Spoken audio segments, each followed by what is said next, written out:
Alright, this is the one I kind of wanted to show off. This is the skunk, and it features the RealAcc body.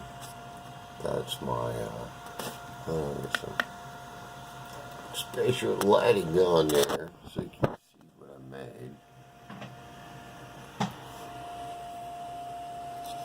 Anyway, these are the glow-in-the-dark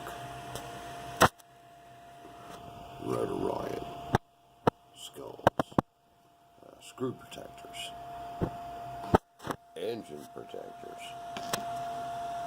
Now they also protect the end of the, well, you see where it's already beat up,